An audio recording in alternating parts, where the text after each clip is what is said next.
D'intenses combats sont en cours depuis 5h30 sur différents axes.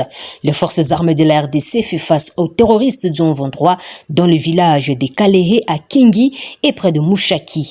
De fortes détonations d'armes lourdes et légères sont entendues autour de la cité de Sake.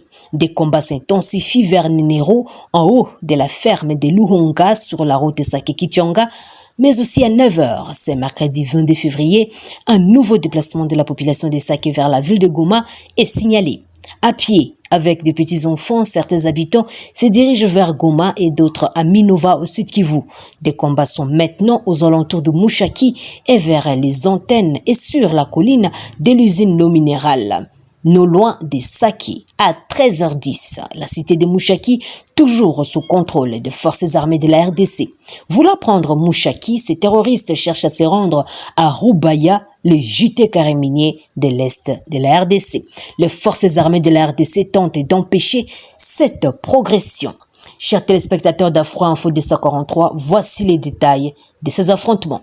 Depuis tout ce mercredi 22 février, de violents combats opposent les forces armées de la RDC aux terroristes du 23 et leurs alliés RDF près de Sake et à Mushaki dans le groupement Kamuronza et Mupfunyi et Matanda dans le territoire de Massissi. À Mushaki, c'est-à-dire 15 km à l'ouest de Sake, les M23 et leurs alliés ont attaqué tôt les positions des forces armées de la RDC à en croire des sources de la société civile locale. À l'issue de violents combats dont les armes lourdes ont été mises à contribution, les M23 et alliés viennent d'occuper cette localité, attestent les notables locaux. Ils affirment que le combat se déroule présentement autour de Mushaki où l'armée s'était repliée. Plusieurs habitants qui ont vidé Mushaki ainsi que les localités situées le long de la route Mushaki-Sake arrivent déjà à Sake, rapportent nos sources à Sake. Un autre front est ouvert près de Sake. Les combats se passent à Murambi, à 3 km de Sake. L'occupation de Mushaki par les M23 vient de couper les trafics entre Goma et les chefs-lieux du territoire de Massissi. L'armée n'a pas encore communiqué sur ces combats. Cependant, une accalmie relative s'observe ce mercredi dans la région de Kishiché et de Bambo après les combats toute la soirée de mardi 21 février entre les terroristes du 23 et les FARDC d'une part et contre le Mai Mai d'autre part. Mais la tension ne semble pas baisser. Les forces armées de la RDC et les Mai Mai sont toujours en face à face avec les terroristes du 123 RDF sur certaines collines. Autre nouvelle, de violents affrontements se poursuivent ce mercredi 22 février entre les forces armées de la RD Congo et les terroristes du 23 appuyés par le Rwanda au front et localisés près de la colline de Kagoma vers le village Mahé, Ruvunda, dans les territoires de Massissi. Les habitants de la cité de Sake indiquent qu'ils attendent des détonations d'armes lourdes et légères jusqu'à cet après-midi. Sake est situé à 27 km à l'ouest de Goma. Des déplacements massifs de la population sont signalés. C'est depuis tôt le matin que les terroristes ont attaqué les positions des FARDC à Maléhi. Nous avons été obligés de fuir. J'ai quitté chez moi à 8h30. Je ne sais où me diriger, témoigne Bihango Bouira, père de 6 enfants déplacés en provenance de Maléhi. Des sources affirment que les terroristes viseraient la localité de Mushaki qui donne la voie sur Sake. C'est depuis 3h du matin que les positions de forces armées de la RDC ont été attaquées par les groupements Kamuronza au niveau de Ruvunda en allant vers Mushaki. Ils veulent s'emparer de Mushaki. Pour le moment, des détonations en armes lourdes se font entendre à Sake et Mushaki. Et plusieurs villages environnants se vident de leur population. Il y a donc de nouveaux déplacés qu'on enregistre. À Sake, a dit Actualité.cd, Olivier Moukwiko, qui est le porte-parole du Parlement de jeunes à Sake. Pour rappel, Sake est situé à moins de 50 km de Kichanga, une autre agglomération stratégique du territoire de Massissi passée sous le contrôle du 123 depuis le jeudi 26 janvier dernier. La prise de Kichanga par les M23 a coupé la ville de Goma à la partie nord de la province du Nord Kivu, seule voie qui restait pour l'approvisionnement de la capitale du Nord Kivu en vivres et autres biens depuis la fermeture. Voilà maintenant plus de 3 mois de l'axe Goma-Rutshuru également occupé par le 23. Malgré le multiples appels au cessez-le-feu immédiat, ces terroristes continuent les attaques. Il y a peu, l'armée a dénoncé des attaques auxquelles elle fait face de la part de 23 RDF en violation de résolutions issues des différentes rencontres entre les chefs d'État de la région tenues notamment à Luanda, en Angola, Nairobi au Kenya, enfin Bujumbura au Burundi.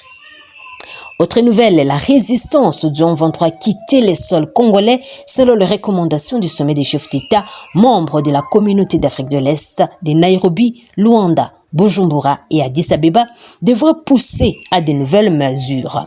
Le souhait a été émis par Herman Cohen, qui est l'ancien secrétaire d'État assistant aux affaires africaines dans une publication faite sur son compte Twitter, consultée ce mercredi 22 février 2023.